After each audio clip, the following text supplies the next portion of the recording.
یہ علامہ نجیب الدین سمرقندی رحمۃ اللہ علیہ کا نقطۂ نظر تھا۔ اب اس کے بعد جالونوس جو بہت ہی معمر اور جو ہے اچھا خاصا انہوں نے جو ہے طب یونانی کو فروغ دیا ہے، ان کا یہ کہنا ہے کہ گردے میں پتھری گاہے قارحہ السر جسے کہتے ہیں کی وجہ سے بنتا ہے۔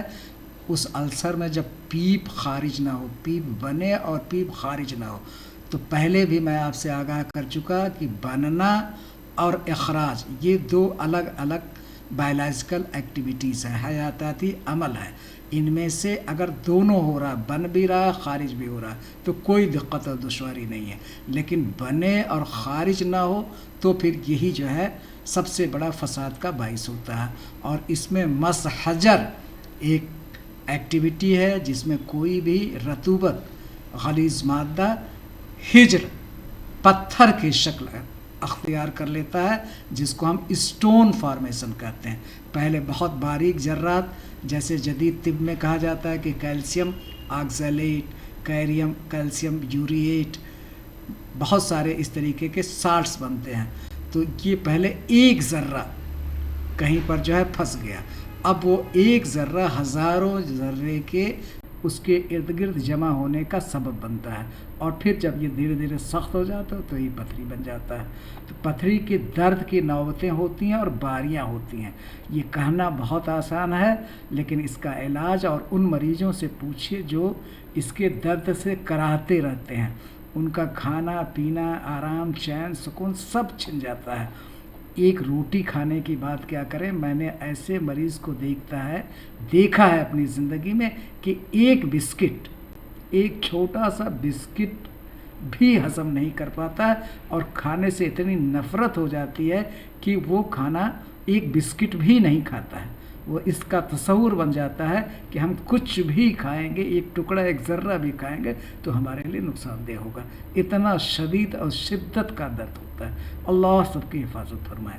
تو دو بنیادی باتیں ہیں، غلیظ مادہ کا بننا، غلیظ مادہ کا رک جانا، اخراج نہ ہونا، اور پھر اس کے بعد سوئے مزار ہار کا ہونا، جس سے یہ دھیرے دھیرے خشکی بڑھتی چلی جائے گی، اور جو ہے پھر اس کے بعد پتھر بننے کا عمل جسے مس حجر کہہ رہے ہیں، اس کی بنیاد پر پتھری کی تخلیق ہو جائے گی۔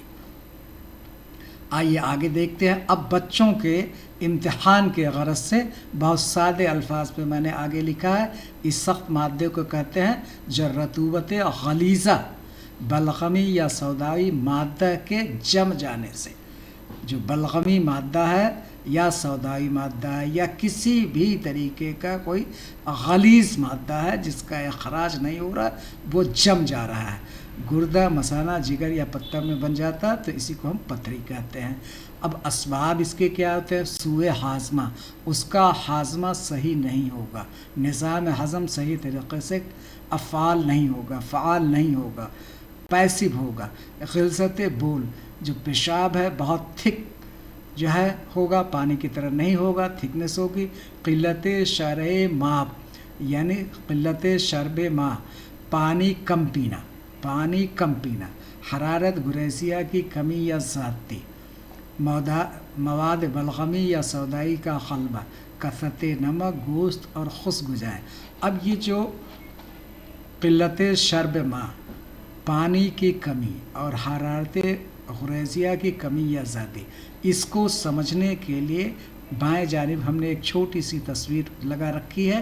یہ مان لیجئے آپ کا کوئی واٹر ٹینک ہے اور جس کی کیپیسٹی 50 لیٹر ہے، اس میں پانی بھرا ہوا ہے، اور اس میں صرف ہم نے 1 گرام نمک ڈال دیا، تو اب یہ نمک اس پانی میں کھارا پن پیدا نہیں کرے گا اور نہ یہاں اس کی تلی میں بیٹھے گا، لیکن جوں ہی ہم اس کو جوش، یہ triangle is the symbol of heat, جب اس کو ہم جوش دیں گے تو پانی دھیرے دھیرے بھاپ بن کر کے اڑتا چلا جائے گا، 50 سے 25 لیٹر، 10 لیٹر، 1 لیٹر۔ اب اس کو 250 ملی لیٹر کر دیجئے، 100 ملی لیٹر کر دیجئے۔ تو اب جو پانی کی مقدار کم ہو گئی ہے، پانی تو اڑ گیا لیکن سالٹ نہیں اڑے گا، اور جوں ہی آپ اس گرمی دینا بند کریں گے تو اس کی تلی میں وہ 1 گرام پانی، 1 گرام نمک بیٹھ جائے گا۔ تو اسی طریقے سے جو خلیص مادہ ہے وہ رطوبتیں ہیں، رطوبتیں تو اڑ جائیں گے لیکن جو خلیص مادہ کا بنیادی جزء ہے وہ ذرے کی شکل میں اس عضو کے جھلیوں میں، نالیوں میں پھنس جائے گا، اور جوں ہی ایک ذرہ پھنسا وہ ہزاروں ذروں کو اپنی طرف کھینچے گا، اور وہاں پر جو ہے محجر یا پتھری بن جائے گی جو ہے۔ اور حرارت غریزی کی کمی یا زیادتی، حالانکہ شرح اسباب میں لکھا ہوا ہے سوئے مزاج حال، ہم اس پر نقطہ چینی قطعاً نہیں کر سکتے ہیں۔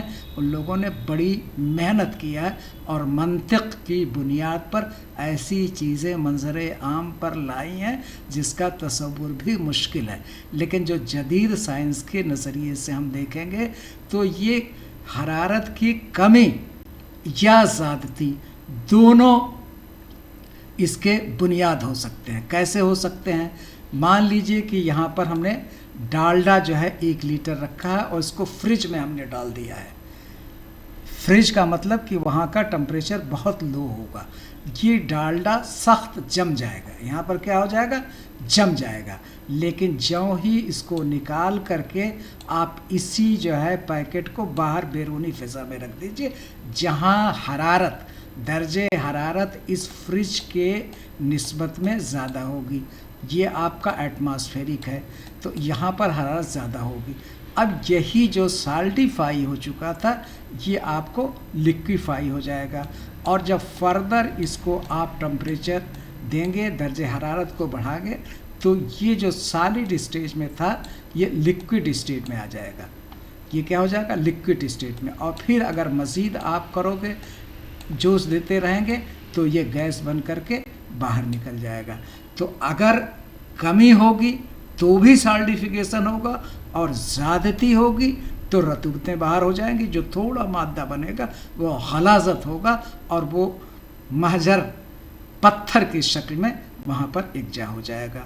اور خاص طور سے یہ کیوں کہا گیا کہ کثرت نمک، یعنی جو آپ نمک استعمال کرتے ہیں، مختلف قسم کے سالٹ استعمال کرتے ہیں، اور وہ سالٹ جو ہے اگر ان کا صحیح طریقے سے استحالہ یعنی میٹابولزم نہیں ہو رہا ہے تو ان کے ذرات کہیں نہ کہیں ہمارے شکری نالیوں میں یکجا ہوتے رہتے، جمع ہوتے رہتے ہیں، اس لیے کثرت نمک بھی اس کا سبب ہے۔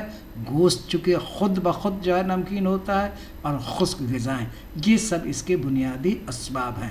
ہم اس لیے آپ کا توجہ کھینچ رہے ہیں بار بار کہ مکمل تعریف تب ہوتی ہے جب تعریف میں ہلکا سا سبب، ہلکا سا علامات کو جوڑ دیا جاتا ہے تو اس وقت تعریف مکمل اور معیاری ہوتی ہے، اور وہیں سے وصول علاج اور علاج بھی نکلتا ہے۔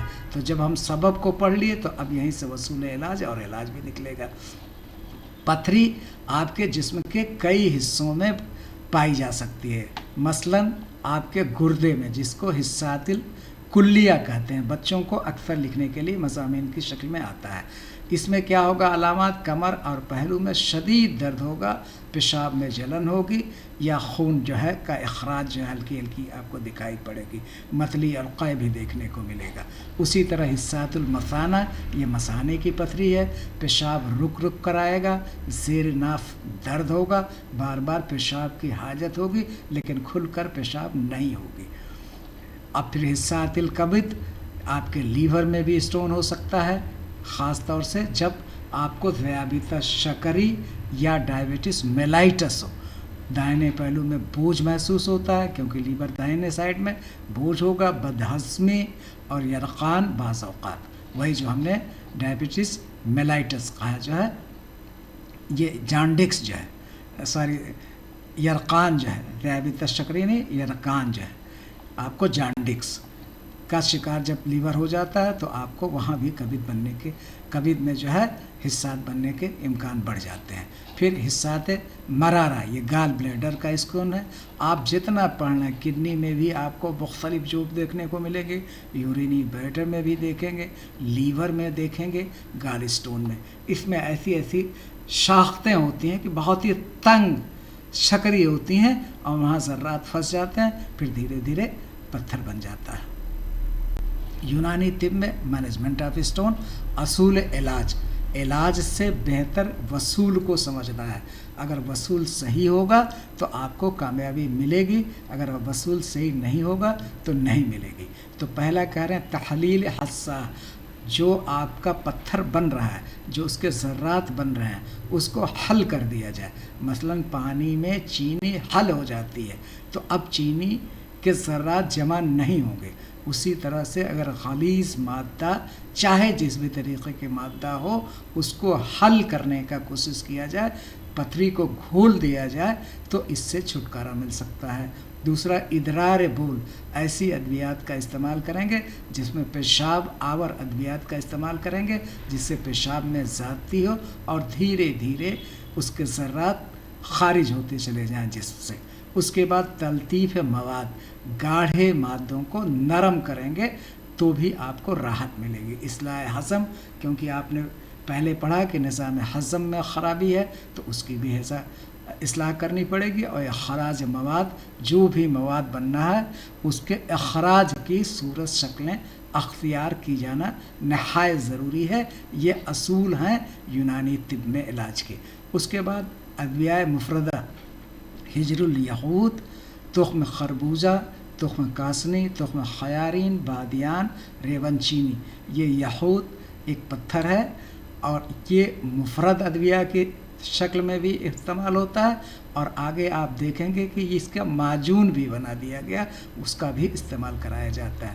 اب یہاں پر مرکبات آگئے، جوارث بذر البنج، شربت ہجر الخیارین، پھر اس معجون ہجر الیہود جو ہم آپ کو کہہ رہے تھے، دیکھیے یہ پھر آ گیا، حب حساس، شکن، عرق بادیان، عرق مکو، یہ سارے ادویات ہیں۔ غذائی تدابیر میں زیادہ پانی کا استعمال کریں، جو کا پانی جسے ہم ماؤس شیر طبی اصطلاح میں کہتے ہیں، 1 حصہ جو 13-14 حصہ پانی دے کر جوش کریں، چھان کر استعمال کریں۔ کاسنی، کھیرا، تربوزہ، دودھ اعتدال سے، پتلا دودھ، بہت گاڑھا دودھ کا استعمال نہیں کرنا، پنیر کا قطعاً استعمال نہیں کرنا، پرہیز نمکین غذاؤں سے پرہیز کرنا ہے، گوشت کی زیادتی سے پرہیز کرنا ہے، خشک اور مرکن اشیاء سے پرہیز کرنا ہے، الکحل اور تمباکو سے پرہیز کرنا ہے۔ تدابیر غیر ادویات یعنی دوائی کے بغیر، ہلکی ورزش، قبض سے بچاؤ، گرم پانی سے سکائی۔ اور اگر پتھری کا ہضم، اس کا شیپ، اس کا ڈائمنشن بہت بڑا ہے تو بہت ہی شدید درد ہوتا ہے، جیسا کہ کہا گیا کہ باریاں آتی ہیں 24 گھنٹہ، 48 گھنٹہ، 72 گھنٹہ، ہفتوں، مہینوں تک مسلسل متواتر شدید درد ہوتا ہے، تو ایسی حالت میں ید کی طرف رجوع کیا جانا چاہیے۔ الٹرا ساؤنڈ اور CT اسکین کرانے کے بعد اگر یہ ہے تو آپ جو ہے کسی محمد ایکسپرٹ جو ہے ڈاکٹر سے جو ہے رجوع کریں اور اس کو جو ہے اخراج ہی کرا دیں، وہ زیادہ معقول ہے۔ فی امان اللہ۔ ہم امید کرتے ہیں کہ آپ کو یہ پسند آیا ہوگا، اور پسند آئے تو لائک کریں، شیئر کریں، سبسکرائب کریں۔ ایک چیز اور آپ سے کرنی تھی، آپ کے لیے خاص طور سے لکھی تھی، یہ آپ جو ہے پتھری کے علاج کے لیے جو صاحب زیادہ جو ہے توجہ چاہتے ہیں، وہ اسباب شرع، اور جو ہمارے پاس کتاب ہے یہ 3rd ایڈیشن ہے، اسباب شرع جو ہے بارسوئم کے حصہ سوم اور چہارم کے صفحے 39 سے 41 پر بہت سارے افعال اور تدابیر اور ادویات کا ذکر کیا گیا ہے۔ اس میں شامل کرنا ممکن نہیں تھا، اس لیے ہم نے صرف ریفرنس کوٹ کر دیا ہے۔ جو چاہتے ہیں وہاں سے آپ کتاب کو کھول کر کے رابطہ قائم کر سکتے ہیں۔ فی امان اللہ۔